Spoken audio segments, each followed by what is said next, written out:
Hello and welcome to Filling in the Gaps. I'm Justin. I'm Darren. Here on Filling in the Gaps, we typically talk about puzzle games and puzzling movies. Today we're going to talk about a game called Killer Frequency. Just some of the details out of the way. Developed and published by Team 17 Digital, which have put out a number of games that I have played and at least a couple I think that you've played before. Yeah, I mean, to me, these guys were always like geeky 90s puzzle gamers. Like, they put out Worms, but they've been dropping some really amazing titles recently. Like, I've been playing Trip Hang 2, Killer Frequency. Yeah, they've got tons on the go. It's not bad for a little... I think they're a British kind of... They were a British indie team back in the day, so... They've come a long way. Yeah. They typically, with me, have a very good reputation for putting out stuff that's pretty solid and interesting, and a wide variety of stuff that they do as well, which is why I was glad to give this one a try. It's about $25 a base. Now, we are recording this well ahead of the time where it'll probably be released, unless we change that, in which case we'll cut this whole section out. But this just came out in June, and we are at the end of June as we're recording. So yep. Rarely would we ever be so quick to anything except for you and anything Myst related. Yeah. Thank you, Crimson. Yeah. Thanks very much. So I guess full disclosure, we did get it free, but we got it from Crimson Albedo. Fantastic, dedicated listener, watcher of your streams, and a streamer himself. He's doing a good job. He streams a lot of cool indie games, and he streamed this one too. And probably our most devoted person who comments on our videos. Yeah. Sometimes getting to it later when he's actually played the game, totally fine. Mm-hmm. But thank you for the game. Thank you for listening and commenting. Appreciate it. But I am going to say that because I'm going to say that overall, I'm not a big fan of Killer Frequency. I'm not sure that I would recommend it, especially not at $25. It's a big price tag. I liked it. But again, I'm a type of person that will only play a game once. And when I saw that there's achievements for, like, save everybody or save nobody, I'm not playing this game 3 times, man. Because I didn't play everyone the first time. I didn't save everybody the first time. I missed 2 people. And so... yeah, it may be fun to go back, but there's a lot of things holding this game back. Yeah, and I think that's what we're going to get into. So I do want to put it out there that I was glad to give it a try, and I was very glad to receive it. Mm-hmm. But when it comes to the podcast, I feel like I have to be honest about how I feel, and I wouldn't recommend it, not yet and not in its current state. It's not buggy, it's not glitchy. It's not a bad state, yeah. No, but what I would say, as a puzzle game, there are some real weaknesses that could be tweaked and fixed. There are 2 in particular that I do not appreciate, and we will get into that, but I can't really get into them until we get into the spoiler section. The idea of Killer Frequency is you are a radio DJ, and... okay, very minor spoiler, but this is the very beginning of the game. There is a serial killer, and you get put in charge of being 911 for the night, but you have no real power. You have to do everything just speaking to the people and making do with what resources you have in the station. It is a very interesting concept. I think for me... it's a great B horror movie. Yes. And I definitely think that the developers watched a movie called Pontypool, which was a horror movie of a similar situation where they're stuck in the recording booth. That explains the pizza. Yeah, okay. Doubly why I think that they have definitely checked that out. I think that the concept is fantastic. I think part of my irritation with the game, a couple of the puzzles, but I think most of it has to do with some of the choices that have been made.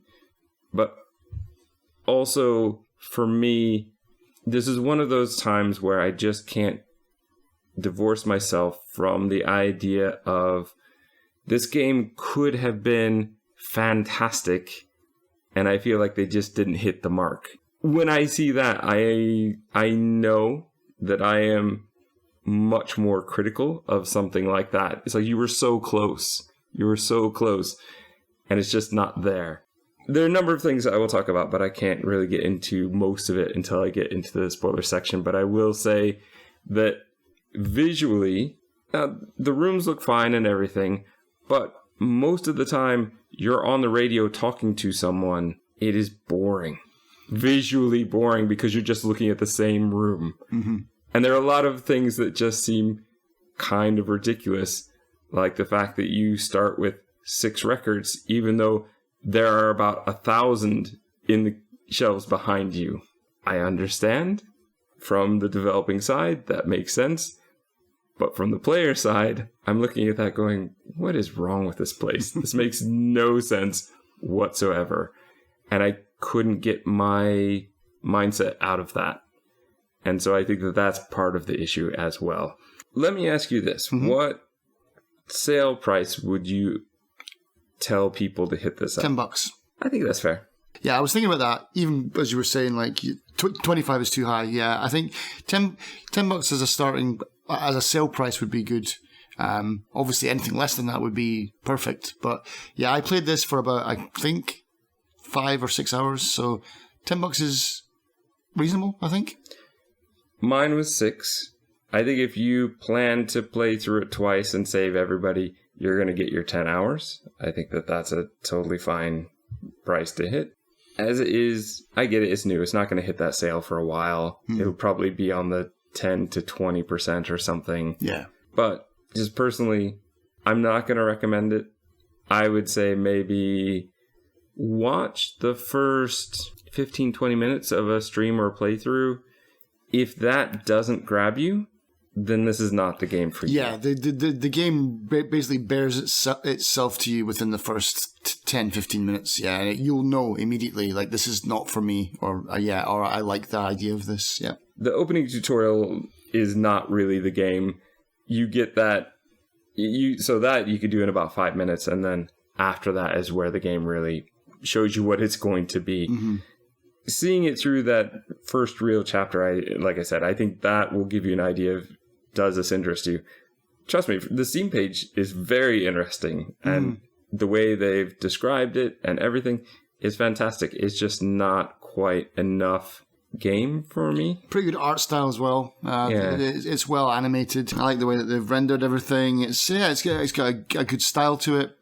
Could do with the shift key for sprinting, but yeah. Though to be fair, you don't really have to go that far. Still. No, I agree. I thought I just couldn't find it because I was using the controller. No, there's no run. Okay. I can't really talk about it more without getting into the spoilers. So here it is. If you want to play it and then come back and listen, great. Go do it. I think you'll have a good time. It has overwhelmingly positive reviews. I am just a nitpicker, and I can't let it go in this game. Darren likes it, but what I'd say is, here we go. If you don't care about spoilers, or if you've already played, come and join us. For the rest of you, here it is, your spoiler warning. Okay, so, Killer Frequency. I played it mostly just to have fun, so I didn't really take a lot of notes as I was playing. So this will probably be a much more loose episode than normal, probably not going chapter by chapter unless you wrote it down as such. No, I wrote down just bits and pieces as I went through, like, oh, that's interesting, or that's weird. Yeah. That's fine, I think, because with the story of this game, there's not much, but you're doled out tiny bit by tiny bit, at least the overall story. You get the individual people who are in danger. Yeah. But you don't, I mean, you kind of sum up the whole background mystery in a couple sentences, really. Yeah, yeah. The tutorial is very weird. You're just walking around. I don't even know if you have to do the fuses in that, at that part. No, but you're in the alleyway where the radio station is, so the killer is there, right behind you, basically, right behind your station. Yeah, I understand that, but I was walking around not really sure what I was supposed to be doing. Yeah, it just kind of throws you in there like, walk, okay. Yeah. Wasn't sure what I could interact with. And then, jump scare. Mm-hmm. I'm very glad that wasn't the whole game. I would have been really disappointed if it was. What, 5 minutes? No, I mean, lots of jump scares. Okay. At first I thought, oh, around every corner there's a possibility that the killer's going to be there or something's going to jump out at me. I think for me that was the only jump scare in the game. You maybe had one at the end. No, yeah, I was waiting for it, especially when you get to the kind of the part where you got to, when you're finding the morgue tapes, there's a lot of like walls and corners you got to there. I was like, it's going to be around one of these corners. Going to be, no, it's not there. Never came. So I was happy about that, to be honest. Once we get into the actual game, all right. So let me talk about some of the things that I am just annoyed with. I really appreciate the fact that they gave us a sort of fidget toy in throwing the paper balls into the basket. How many did you throw? How many did I throw or how many did I make? How many did you make? Yeah, I do appreciate that it keeps track. Yeah. Is there an achievement for that? Probably. I think there's 100. I don't think so, because I got like 160. Oh, well then, I can't. I was very bored. There is an Visually, I was very bored. I'm holding a controller and not able to do anything. Yeah, no, there is an achievement for it, but I can't remember the number. Maybe it's 500. Who knows? I think, though, the fact that they did this... All right, one, let's talk about the throwing the balls in there. You can only do it from a certain spot in behind the desk. You can't do it over the speaker, even though in real life you should be able to. Or whatever that is on the desk in front of you. Yeah. There's a spot where you'll go to throw it and you just can't. It doesn't seem to be consistent. I could aim at exactly the same spot because it has letters. You can really pinpoint, I'm going to hit it at the exact same spot, not move forward, back, anything, just move the camera view, and it still wouldn't always hit. Sometimes it would... Goes way off target. Way off target, or be stuck right on top of the basket. I know it's not important, but I spend so much of the game doing that that it feels like it was. Right. I do like the fact that there is a nice sound effect for if you do put it in. So you, once you realize what that sound is, you can go, oh, I put it in. You could actually turn, grab the next one while the first one's still in the air. So you could take a lot more shots than even I did. But I think that having that in the game is not just a fun thing. I think they realized that it was boring. Right. Because you're playing a game, but it's mostly an audiobook that you're doing. Yeah, I mean, visually, I mean, I used to work at a radio station, and me looking at the desk, like, was like, oh man, this is, because I worked on a really, really old style radio station. It wasn't upgraded. We still used floppy disks. They were called darts that we would play our ads on and things like that. Oh, really? So you didn't have the cassettes, though? We didn't have a cassette deck, but we had a little floppy drive. But everything else was almost identical. It was quite funny. Even instead of records, we had obviously CDs on our left. CDs on the left. On the right was your CD drives, your darts, your desk.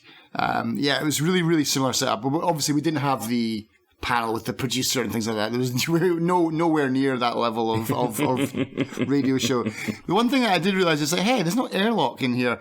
They wouldn't have that. I'm pretty sure maybe in the 70s radio stations were built like that, but usually they would have an airlock because otherwise that would be busy during the day. So people outside, that noise would bleed into your studio. So you usually have like an airlock where there's a space about the size of this table, basically, with two doors to cut out noise even more. But yeah, apart from that, I got a bit of nostalgia for this game. It was quite fun playing it. Okay, good.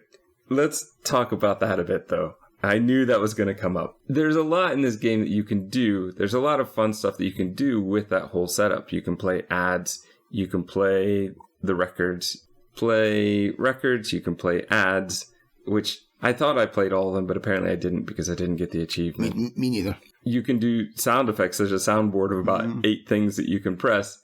However, never seems to affect anything that's happening. Yeah, it's more come into play. It's more just like, again, another fidget toy to play with. So as they're talking, and if you don't like them, you can hit the boo button. Yeah.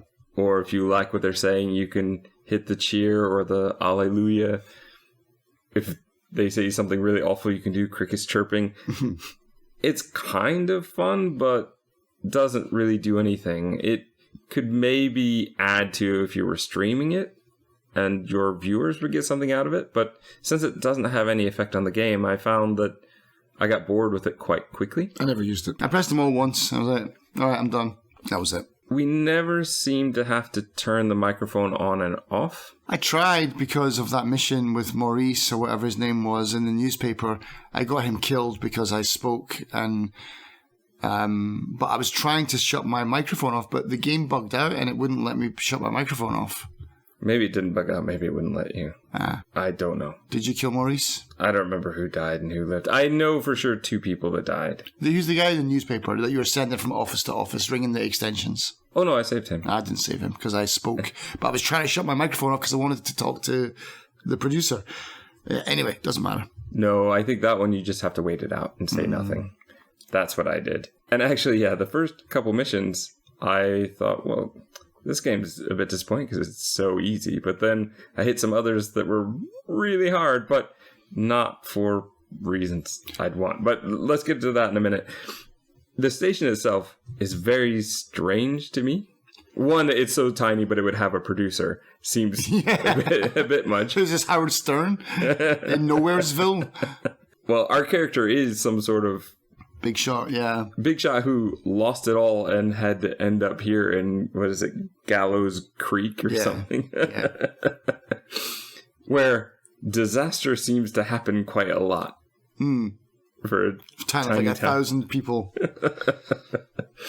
There's also just the design of the building is incredibly strange. The way the storage worked, and there's all that hidden area in the back. Yeah. The fact that they have the elevator at all to get in, the type of thing that a pub would have to put the kegs in. Right. Why do they have this? Would that be normal in any way? Outside of putting in the giant recording equipment and those kind of things, I wouldn't imagine they'd have much use for that. No. Yeah, like you said, it's like... Did you have one? No, we did not. No, but I really didn't understand that. And also I didn't understand, like, why don't you lock the doors behind you? Why are you leaving everything open? Do you want to get murdered? Like, okay, interesting. Well, your producer doesn't. She's the only clever person in the whole game. I'm just staying in here, and I'm not going to step outside. Though, obviously, she does make a huge mistake later. Mm-hmm. But we'll get into that later, I guess. I'm glad that the setup looks good to you. I got really tired of playing the same 6 records, though. I know you can find a few more. I missed a couple. That's a thing for me, too, is that I wish there was more music. And I also just feel like the tone of the game is wrong most of the time. I know you think it's funny and B-movie style because you mentioned this on stream. Mm-hmm. But the fact that somebody will die and then you play a record and you say, hey, here's one of my favorites. It's ridiculous, isn't it? Yeah. And it is one of those things where I feel like, one, the voice acting is quality, but I don't really like it. I feel like a lot of times it doesn't fit the tone of what's going on, and I feel, and I'm going to be a bit harsh here, it's very hammy. Like, it's just over the top. I think it's meant to be, though. That's why I didn't mind it, because it's ridiculous. It's a B-horror. It's like, you know, they're eating her. Now they're going to eat me. Oh, my God. It's so dumb. And it's like, it's so over the top. And it's like, and once I look past that, it's like, I can deal with this now. Because it's like, yeah, of course, in no way in any circumstance would someone listen to someone be murdered on air. And then after it's all done, they'd be like, all right, then, you're listening to 186.7 The Scream with me. You know, it's like, no, that's not going to happen. You'd be like, oh my God, someone just got murdered live. You know, it's stupid. Right. And that's my problem. I think it doesn't go far enough for me to be into the comedy territory. And it doesn't seem to be bad enough to fit into the comedy territory. So it just doesn't work. For me, it's in the middle and it falls flat. Right, but they do make it quite clear that they're trying that. Like there's a bit later on, like maybe halfway, maybe it just came too late for you. But there's a part where I think it's when he's talking to the medic and he's like, "You're here in 180. I'm 911." You know, he's got the whole act, and he's taking it more seriously when he's calling the medic to save the guy that's bleeding out. So it's like the game is self-aware, and so I appreciated that, and I was okay with it. I'm not sure it is. I think you're filling that in for them, but I'm happy to let you do that. If everybody does that except for me, then great. Mission accomplished. People are going to appreciate it for that. It just didn't work for me. It didn't fit that. It felt like they were trying to make something good, but didn't hit it. That's my impression. As far as the station itself, there just doesn't seem... It's such a weird setup with the office and the kitchen with a broken video game. Of course, we don't get to play. I was really angry. That was my angriest thing, actually. I was like, hey, game, come on. Can't put an arcade machine in here and have it out of order. With more storage space than the entire rest of the station. Yeah, they've got one room, basically, which is about right for a small station. We had two rooms that were operational. Yeah, so for something like that, I can see that. But yeah, we actually no, it feels about right. We had a ton of office space. Well, there was lots of desks. There was a news desk, advertising, obviously very big. In fact, the whole back of the station was just all staff and lunchroom, kitchen. There was a whole office for engineering. Obviously, that's a big part. When something goes down, you need some guys to fix it. And then there was two little desks up at the end, and that was it. So it actually makes sense. It's quite real in its layout. Although I don't know why you put it on 2 floors, but again, maybe in Scotland we've got more land to fill up, so it's like maybe it makes sense to build upwards in the States. Maybe it's the only building they had in Hayfan. It's the only building they had in their assets, you know. But no, I mean, no, that tracks for me.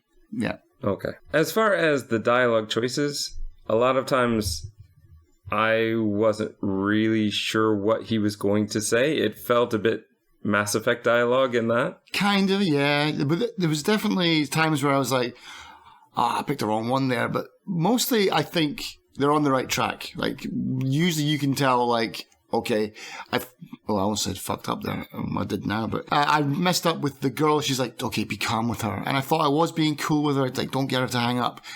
But I think I did my best because she was like, oh, yeah, you handled that really well. So it's like, I think I got everything out of her. Yeah, I had that as well, yeah. But it felt like, I picked the wrong one because she hung up on me. But yeah, that would be my only complaint. There's a couple of options where it's like, it's a bit Walking Dead-ish. It's a bit Telltale. You know? What's her name? Dawn will remember that. When we actually get into the game, the whole setup is just the most ridiculous setup. There's the whistling man, who's this sort of cryptid legend. We hear the whistle. The whistle sounds good, actually. It's quite a creepy whistle. But, yeah, we have to save people. The sheriff is dead, and we have to tell the deputy or whatever to rifle the pockets for the keys or something to the car, because I think her car has been disabled in some way. Very easy start with her. I think that's good. You're kind of getting into tutorial of how the radio stuff will work. Yeah. But then she leaves you to drive hours away to get the next town, I guess. I don't know where this is supposed to be, that it would be that far away. Is this Nevada? I've got no idea. It's in the middle of nowhere, that's for sure. With a name like Gallows Creek, I just don't think so. And the shots that we did get of the outside, it just doesn't look like that to me. No, it looked like an alleyway from New York or something like that. It was weird. But I can't help but point out the phones work in the radio station. Why doesn't she just go to the radio station and call from there? Yeah, there's a slight fault with the game there. Or have our DJ call. It makes much more sense than leaving town and putting the radio DJ in charge of 911, who has no control over anything, has no power, has no skills. Yeah. There's no reason to do this. And on top of that, we find out later there is a fire station here. So rather than redirect 911 to the fire station where, I don't know, maybe we could at least know about fires and medical emergencies, it just drives me batty. It's just such a stupid idea. I like the concept, but I can't get past that. There has to be a better reason. Yeah, it's a bit the force, isn't it? It's just like, the ambulance blew up in the gas station. Someone set the fire truck on fire. That's ironic. But yeah, it's like, it's a bit dumb. Like, you would just be on the radio going, hey, if there's anyone listening out there, because that's going to broadcast for hundreds of kilometers. Like, just someone's listening somewhere. Some nerd in a basement with a ham radio is listening to that. And yeah, end of game. There you go. Especially in the 80s. There had to have been somebody. Yeah, because they had nothing else to do. So what I would say is, what they should have done is have no police, no fire department. Either this is such a tiny area, or perhaps like a really remote station, like Weird Al's UHF. That station was out in the middle of a field somewhere. Right. Something like that might work a bit better. Or, like I said, have all of the emergency, all the police, all the fire department. That's the first thing the Whistling Man does. And people are calling into the station saying, what do we do? Mm-hmm. And then he has to take over in some way. That might make a bit more sense. But I wouldn't be calling this station. I really wouldn't. Yeah. Hey, I'm in trouble. How's I call the radio station. They'll know what to do. Like, what? Okay. I do like some of the resources they gave us, and the fact that there are some things that are sort of believable to be around. Mm-hmm. The maze map, I thought, was a quite good concept, though that is one of the puzzles that I hate the most. Mm-hmm. I think the clipboard that accidentally got left behind by the security person, so that we know what's going on with the security, I think that is a good touch.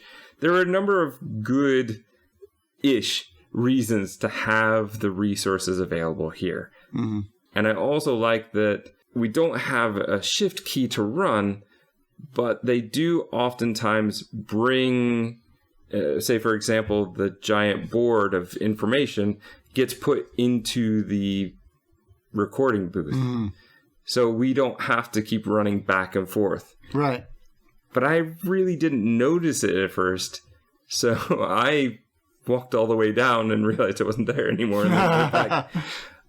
Just wasn't aware of my surroundings. And I cannot stand the block that it does to you when they aren't done talking yet. That's super annoying. It's like, just keep talking to me. You've got intercoms throughout the whole building. Just talk to me on that as I'm going to my destination. Like, why are you not letting me leave? Like, yeah.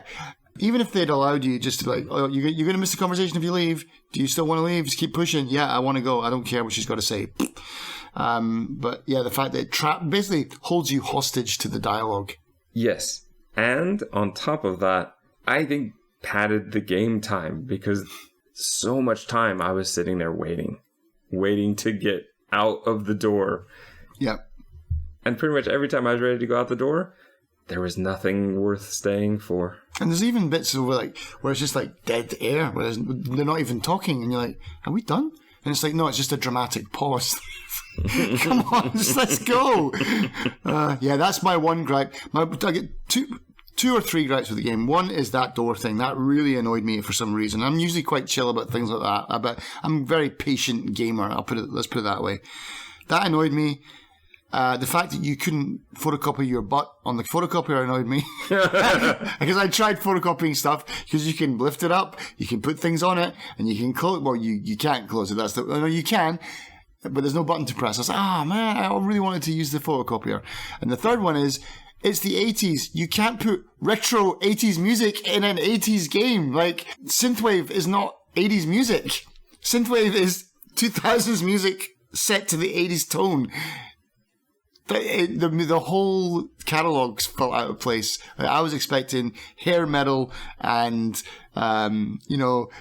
Like, just, big shoulder pads. It's Cyndi Lauper and Talking Heads, not synthwave. I agree. However, I prefer the synthwave.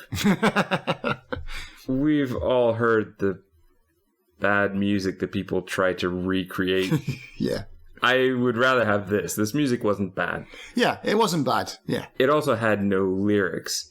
I think that would be a real issue. A lot of the 80s parodies that they would be making up would have tons of lyrics. It's the type of music that we would hear in one of the Grand Theft Auto games. Mm-hmm. That's what I was expecting, something like that. And I understand that, but when you're meant to be listening, and let's be honest, you don't really get to play it much. You can play it and then turn on the portable radios in the other offices. As soon as I start playing a record anyway, she's like, all right, shut the music off. That's what I mean. That's what I mean. As far as the game is concerned, you really didn't have to play the music much. Yeah. There must be an achievement for playing with those motion toys, but I didn't trigger that. I only found two or three of them.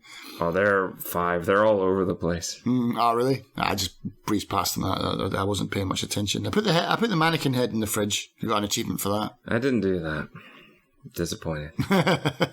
As far as puzzles, things, the early one you're talking about was it Maurice? Yeah. Where you actually get a map. He describes it to you, and I was thinking, oh no, I'm never going to remember all of those things. But he faxes it to you on the machine that I was trying to use, yeah. So that was great, actually. I thought, I breathed a sigh of relief that I didn't have to try and remember all of that. Though there was one that I messed up because I didn't realize that they had actually given me that information. There's one where we have to use the map, and I didn't know that they had written some stuff down, but the maps, it's also a problem. I got him to the right room. I was able to do that. It felt a little ridiculous that I made that work, but I was happy to do it. And I think so long as I was winning the game, I was feeling much better. It's as soon as when I started losing some of them that I really started to lose patience. So, full disclosure, that's kind of how my mindset went. And also just how long some of the dialogue bits were. And couldn't escape out the door. And just had to stand there and shoot paper balls into the basket because I had nothing else to do. Right. So much listening. Well, it's a radio station. So yeah, but it's also a video game. Yeah. No, I'm kidding. It's a lot. It's a dialogue driven game, so it's like if you don't like listening to stuff, then this is not for you for sure. Like, and then maybe not even that. It's like it's just the tone of it maybe isn't for everybody. Well, just me.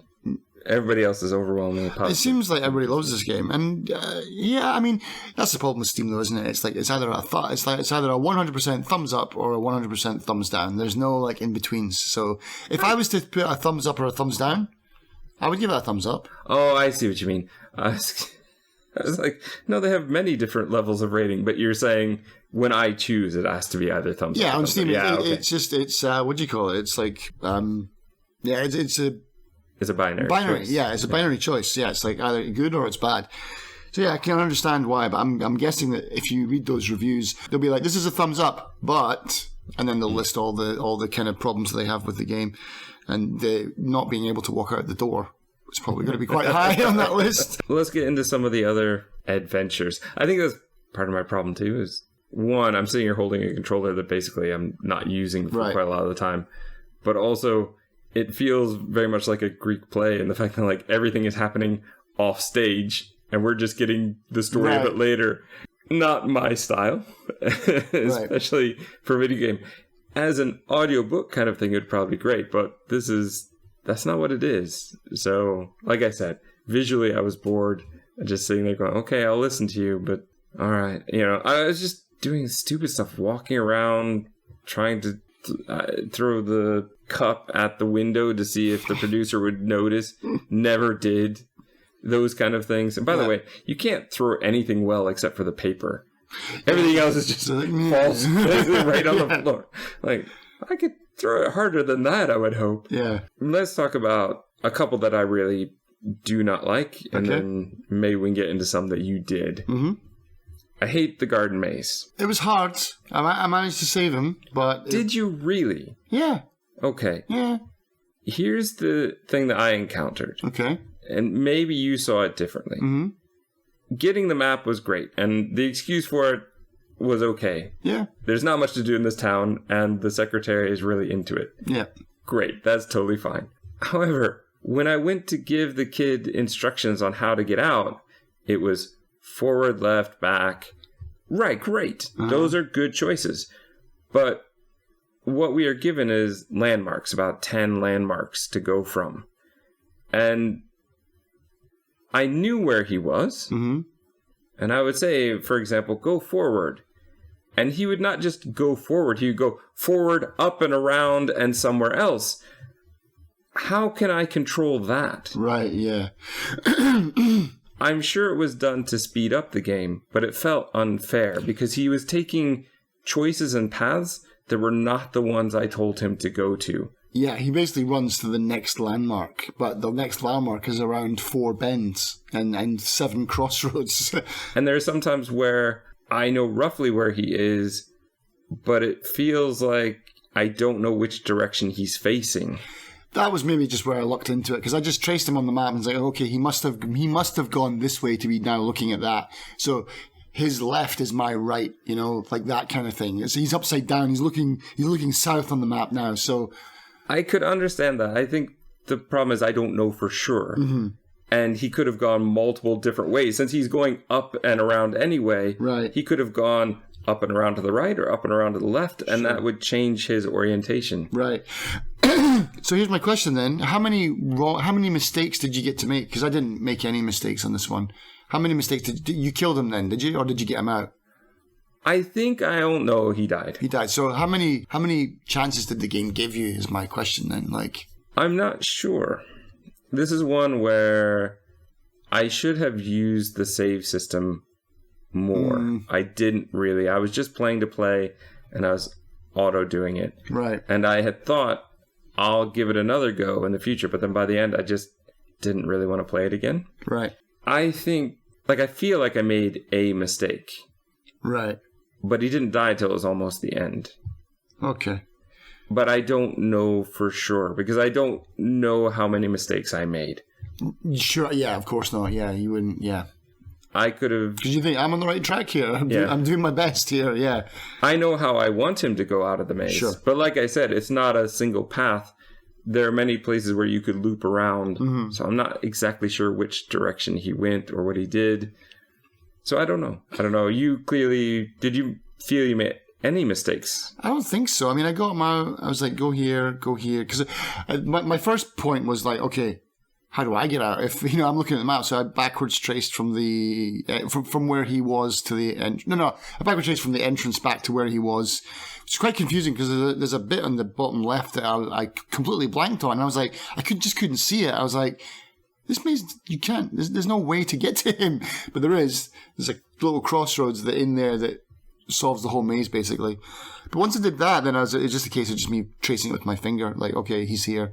And then I just got him out, I guess. But the reason I'm saying that is because with the Maurice part, it at least gave me a chance. It was like, you do, I made like a bum call on one of them, and he's like, all right, well, you're not going to get a chance to do that again. And it's like, and then, are you sure you want to do that? Like, are you sure you want to dial that extension? So the game gives you some chances, but I'm wondering how many chances you actually got with the maze.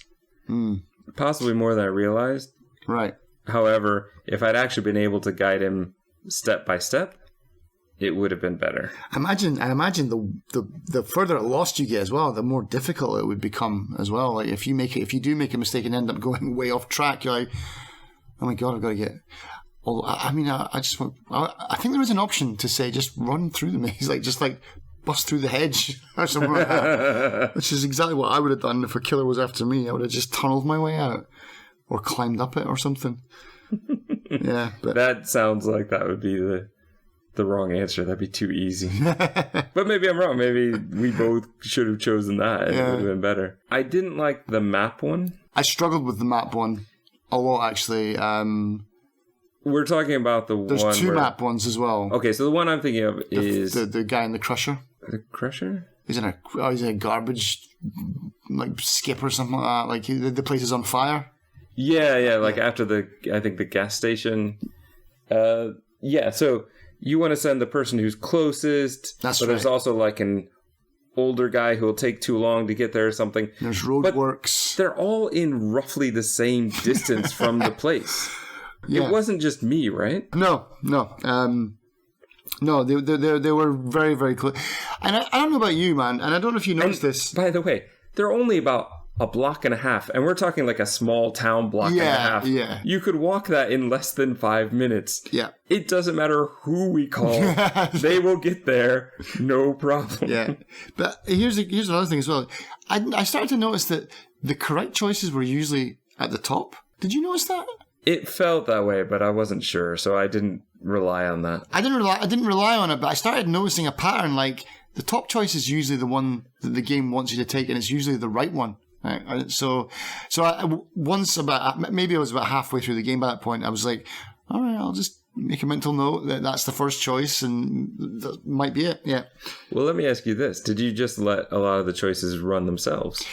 For the first time, no. I didn't do a telltale playthrough on this one. I actually chose, and when the timer comes up, which is really fast, I did always make a choice, unless I missed it. There was some of them I missed because I couldn't read it in time, basically.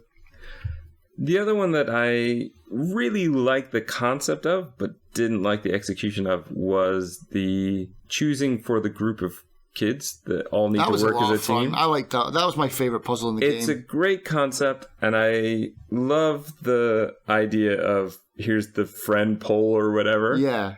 That was a very fun concept. But I think I messed up on a couple of them because you just don't have much time to look. Well, you have all the time in the world to look at it before you start talking. But once you're talking and then you're given the questions, I felt like we weren't given much time and you just have to choose very quickly. Yeah. And there's a lot of information to parse there. Mm-hmm. And for me, some of the choices were not as clear as I think they should have been. Like the one I messed up was... That was the second one. Mm-hmm. The first one was somebody needs to break into the car or something like that. And who is most likely to go to prison and who's most likely to escape something. Right. And I chose go to prison. Mm-hmm. And then I flipped the paper over, I think, and went, oh no, that was the wrong choice. And you have no way to go back. Whereas real life, you go, wait a second. Let me make an audible on that one and change that one over. But yeah, the car one I didn't know because one is who is most likely to pass their driver's test, and the other one is who is the best go-kart racer. And one of them is who's most likely to crash their car or something like that as well. I chose the go-kart racer because I thought they were going to be driving through woods and stuff, so I assumed somebody who could handle quick turns and stuff, as opposed to the person who's most likely to follow the rules. So that's two mistakes. Still, some kids survived. I do like that there's a sort of... It's not an all win or all lose condition on that one. You have varying degrees of success. I think that's quite good. I wasn't a huge fan of finding all the cassette tapes that the custodian engineer left behind. I think I found all of them. Maybe not. Maybe there's an achievement for it. You couldn't move if you didn't find them. Okay. As far as that mission, going into the storage area and finding the pictures. But I'll tell you, at first, I really struggled. And I did hit a bug, I think, because it wasn't letting me go into the back storage area, the big area, and it wasn't letting me leave the room. Oh, yeah. So I was really confused. I think maybe I had to... Maybe you have to press the intercom button. I think that's the thing I was missing. So I had to do that at the end. I was like, okay, I've got everything. I'm leaving now. And it's like, nope, you still got stuff to do here. I was like, well, I found You tell me there's more stuff I need to find? I skipped ahead, actually. I found some tapes before I was supposed to. And one of them, the last two are in these sort of similar cabinets. So I thought I'd already done it. And then was being told again that I hadn't gotten everything. And I thought, oh... I think I have. But I persisted. I didn't do the walkthrough, but I was really convinced the game was bugged again because it wouldn't let me out before. Maybe it's not letting me out again. No, I just I skipped ahead. I found there were like 3 that I missed, and it just through exploring it started to find more of them. Right. Yeah, I found down in there. I found that big book of the codes for the alarm system, and it was right at the back. And I picked it up, and it's so blatantly obvious. It's like, oh, this is going to come in handy later. So I took it basically out with me. You can't leave the room with it, but I just plonked it down right at the door. Because I'll be back for you in a minute, I'm guessing. Yeah. And sure enough, it was the very next mission. Like, yeah. That one, the door code thing, I did mess up. I messed that one up. Luckily, by that point, I had saved. I was skeptical. I wasn't sure what was going on there. I think that's a clever one, though, where you should realize that it's not installed where she's talking about. Yeah. I mean, the game... I feel they gave me enough information. I messed up on that. I knew. I mean, I did it on purpose, but... Oh, you wanted to see what would happen? Yeah, because I knew Dawn was... not Dawn, what's her name? Oh, no, it is Dawn, yeah. I knew Dawn was up to something, so I was like... I gave her a bum code. I didn't give her the entrance code, but I think what I was supposed to pick was the, like, activate all security measures or something like that. I didn't pick that one, but I picked another one that gave the guy, what's his name, Roller or Ricky or whatever, gave him a heads up. So he's like, I managed to grab my rifle and stuff and I escaped. So it's like, okay. And then the gas station blows. Oh, no, not the gas station. Then he escapes, basically. Yeah. You basically get the same dialogue, I think, if you set off all the alarms. Because that gives him the warning as well. Yeah. What you can't do is just give the right password to get in. Right. Because what I thought was going to happen was... and I was kind of surprised that this didn't happen. Was I thought she was standing right outside this station and she was breaking into my place, you know, because we've got this alarm. That would be the perfect cover. Like, I'm locked outside and we've got the same alarm as you. Can you let me in? Like, yeah, sure. Here's the password to my building. Right. But she doesn't need it because the bloody the elevator thing's open anyway. Anyone can get in now, and I've left all the doors unlocked. Like an idiot. Yeah, there was one point when I was out in the alleyway that I could see the whistling man as well. Yeah, right through the fence. Yeah. I was waiting for the jump scare. Didn't come, but yeah, fair enough. What else did we have then? Well, we had Ponti's Pizza. Yeah, it was funny the first time, but it was funny the first time. It just gets old. Yeah. And I knew right away what was happening. Yeah. I knew this was going to happen. And the thing is, I knew it the first time. I definitely knew it the second and third time. Yeah. It's like, was it my friend Roni? It's salt and pepper hair, so we called him Pepperoni. Yeah, I mean, it was funny. Yeah, exactly. It was funny the first time. It got a bit dry the third or fourth time. But I like that whole frat boy party thing, and you had to get the call in to save Virginia. Yeah, that was decent as well. I like that. But yeah. So yeah, that was a decent puzzle. Go and find the pizza box downstairs, and it's like free beer. It's like, yep, okay, there you go. We found our call to make. And then after that, you saved Murphy. Murphy was next. That was the guy we just talked about with the street puzzle. And then after that, I think it's Carrie and her friends. We talked about that one. But the whole way throughout the thing, I was just like, especially with the Carrie thing, I was like, the killer could just be listening to all of this. I'm just giving away everything. Like, why is they not? What? They have a little pocket radio, and it's like, you're gonna do that? Yeah, okay, all right. Well, follow that plan. Yeah, I had that thought too. Yeah. I didn't know why. Clearly listening in because she called in. Mm-hmm. So she knows what's going on. Here's the thing, though. It's like, so obviously you can talk to people off the air, which is what I thought was happening. But he makes it very clear that other people are listening. That it's like a show. Yes. It's like a reality TV show. And that bothered me. You can't really properly fade in, fade out the music. So you have to stop it, have dead air as you turn to talk. Don't like that.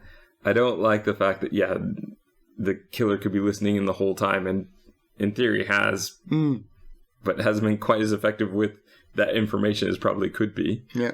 Yeah, I agree. It bothered me as well. But I guess some of the other stuff obviously bothered me more because that's what I was more thinking about. But yeah, it should be able to turn off and make. You wouldn't want people to hear death on the radio. Mm-hmm.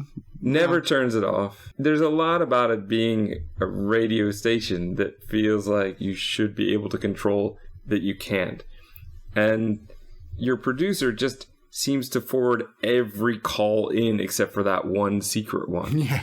I wonder what that is. Oh, we have a call. Okay, who is it? What's it about? You would get a heads up, wouldn't you, if the producer was forwarding you a call? Yeah. And also, I mean, that's the whole point, is to like stave off prank calls and stuff like that. Ponte should not have made it through 3 times. No. But again, yeah, small town. I don't know. So should we talk about the overall and the end? Well, there's one point as well. The game. I don't know if the game did this on purpose or if it was by accident. But there's a part where you're quizzing. Well, actually, this is getting into what you're talking about. There's a part where you start to catch on to the mystery, and you give Virginia a call back saying, "Hey, you were the coroner. You did the autopsy. You faked the autopsy on this kid." And then she's like, "Oh, I don't know about Clive," or she's I don't know who Clive is. And she's her exact quote was, "I'm petrified, Forrest." Did you do that on purpose? I took a screenshot of that. And there was another one as well where they said something. Did I write it down? Nah, I didn't write the other one down. There was another one where it was just like, are they having a laugh here, or is this a just total? I'm just pulling this out of thin air kind of thing. But yeah, I'm petrified, Forrest was brilliant. I think going to the records and finding out that John was a medic, like, that was a nice bit, but would you really have a different floppy disk for each person? I mean, I'm pretty sure you could get more than one file on each one. This is just text files. I mean, I know stuff they're was only, small. like 2 megabytes or something like that, 1.44 megabytes. But I mean, I'm sure you could get more than that. Because that was a lot of discs, man. Yeah. That's a lot of discs. Like 6 of them. I'm going to read mine, and I'm going to read Peggy's, and I'm going to read all of these other And then just like toss them on the floor afterwards, just like, and then you're like, all right, what was that guy's name? Because I pulled out John's one first. I was like, oh, there's the medic, but now I've got to read all of them because I can't let them all go unread. And then after that, I was like, okay, oh man, I forgot the guy's name, so I'm going through all the discs again. Yeah. But I like that office. I like that bit. And I don't mind reading stuff like that. I don't mind doing that. I liked finding the code for the save. It's a bit dumb. They give you, why would you put a big post-it on the thing saying, hey, it's a really important date? Like, well, a thief would already know that anyway. So don't worry. But yeah, I don't know. I like this part. I liked this office. You got the big X-Files poster on the wall. Here's what I'll say. I do think the game does a decent job of giving you red herrings. Mm-hmm. So there's a birthday you're not supposed to forget. And so that was the first one I put in. Oh, okay. But then, no, you have to read his screenplay Fan or whatever the hell it is, to find out that's the important date. That kind of stuff, especially when it didn't immediately lead to death. Like, that was the thing with, say, like the Scooby Gang group where you're trying to tell them to each do a different thing. Mm-hmm. If you'd had just a bit more time, or if things were just a bit more clear, but would it be as much of a puzzle if you did that? I just feel like some of the red herrings, like the important date was a good one, but when it came down to a time-sensitive puzzle, that didn't feel quite as good. Mm-hmm. But then Endgame? Yep. It's a bit much. It's about 30 minutes of exposition at the end, man. It's like just me constant. Staring at one of the whistling men on the other side. It's so long. It's really long. Yeah, it's long. I'm not gonna lie about that. That is without me getting to see or do much. I played with that toy on the desk for so long because I didn't even have the basket shooting anymore. There was nothing to do in this room. Just lock me in my own office, please, so I can shoot baskets. And then he walks over to the glass and is staring. Okay. I like the mask. Yeah, that's fine, but I didn't want to look at it for 30 minutes. No. That was a bit much. But no, I mean, I liked the story of how it's like, it's kind of the whole thing ties together and there's a big murder plot. And I don't know about you, but I just told her to keep hitting the mayor. Just hit him again. No, I thought that would lead to something bad, so I didn't do that. But I still got him killed, and then had to scum save. Go back. Oh, really? How the hell did I save him then? Because I was being really mean to him. I was slapping him silly. You have one choice, which is where the star quarterback threw his first pass or something. Oh, you gotta go. That's hard because I found out where they were. Yeah, the gym. Yeah, they're in the gym. How did you find that out? Because I didn't know, and I assumed since he was a football player, it was out on the field. I had the basketball thing in my head. I didn't even read about that. I thought they did not say basketball. I thought he was a football player. Maybe he was both. It's very possible. And again, I think Jim was the top pick. I think that was the headliner on the choices. So probably that influenced me. Like it's probably that one. Boop. Yep. But I thought, no, it's going to be outside. Mm-hmm. But it wasn't. So he says, "Oh, it's the gym, you idiot," and that gets him killed. Right. Okay. Right. Okay. So what happens then? So how does your ending play out? It just keeps going. So I realized it was going to just keep going, so I just rewound it. Not rewound it, but I loaded Jim, so the police will arrive anyway, and it'll be the same ending as what I got. Okay, yeah. Okay. And since it was taking so long anyway, I'm not going to finish this out. I'm just going to go back and do the 5 minutes I've got now, because it doesn't seem to be stopping anytime soon. Yeah. And then at the end, you've got a TV to watch, credits. But before that, I mean, the whole thing was a prank gone wrong. The story, yeah. Doesn't feel new. I do like that there's the red herring of the Ferris wheel disaster. Mm-hmm. So you weren't sure exactly what they were after. I like that puzzle as well, actually. We didn't even talk about that. The whole one where you had to, with the cork board that you find in the janitor's office, where you have to find out who the killer is. Who the next victim's going to be and why.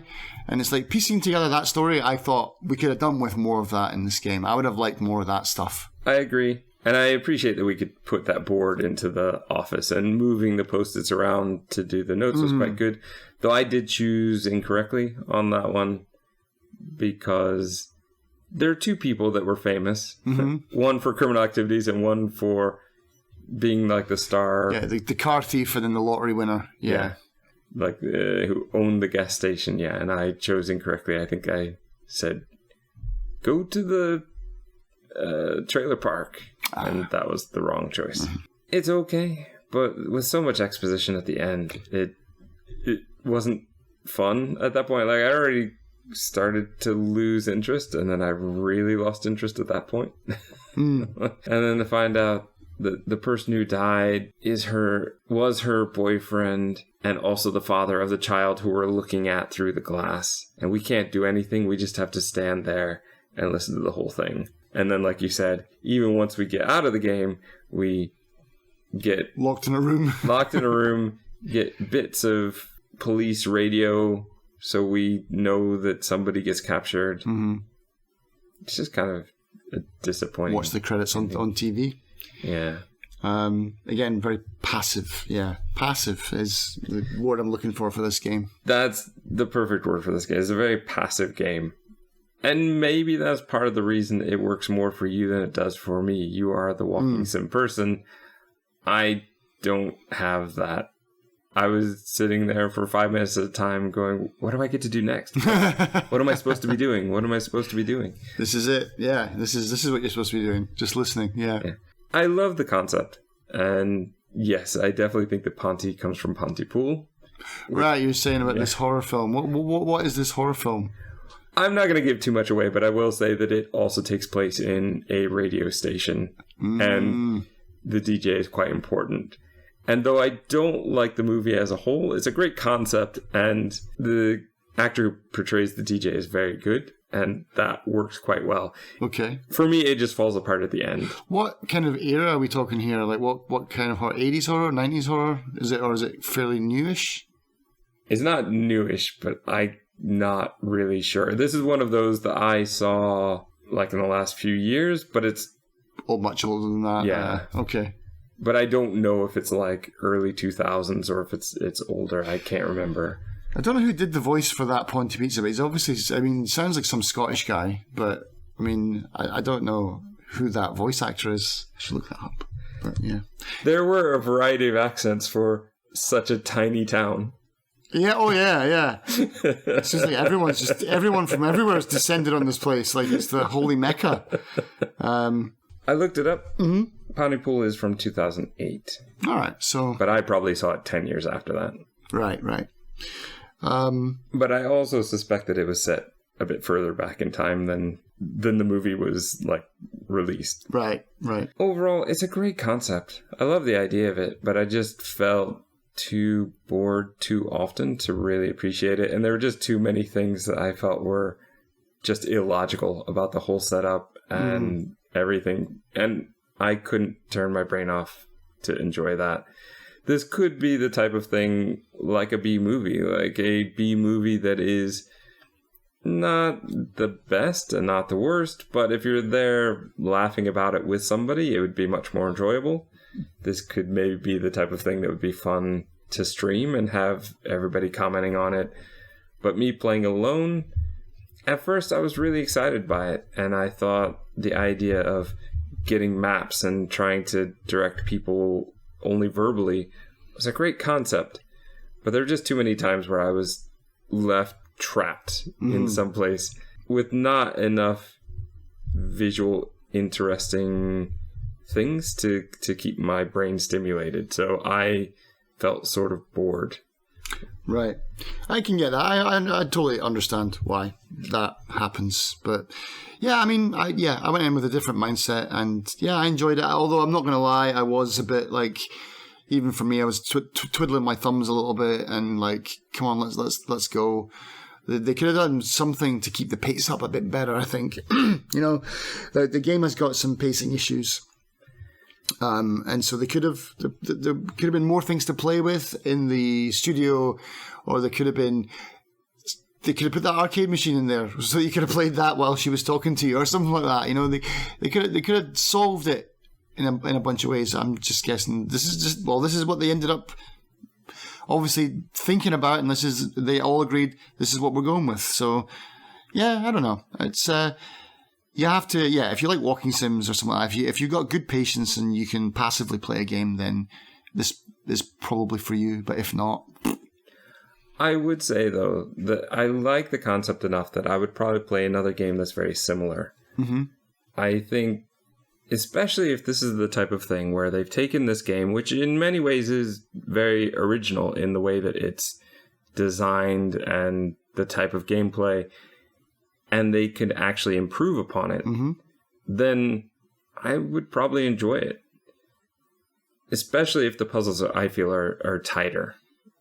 That maze one in particular, I would never want to see one like that again unless my controls over the situation were tighter. Right. And if you're going to have me choose somebody on the map who's closest, you need to make it much clearer, because they all seem to be 3 corners of the same block and not that far away.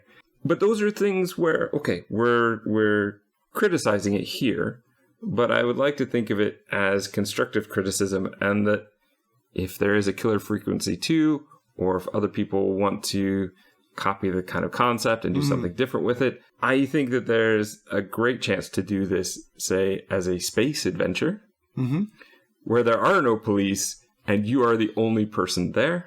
Yep. Or somebody as part of a hiking team, you're the base, the emergency person.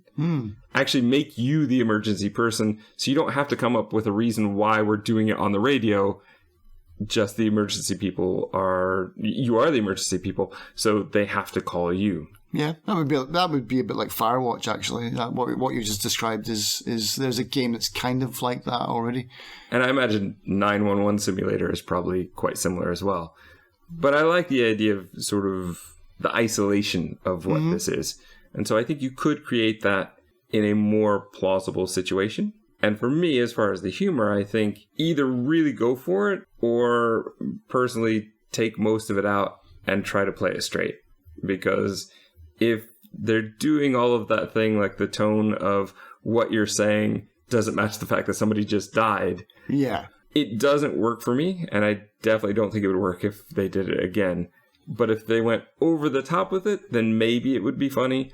Or, personally, I'd rather get a serious story and really try to play it out. And I think that there is potential for that. It just wasn't done this time, and I can't let that go. Gaps for the more gaps created.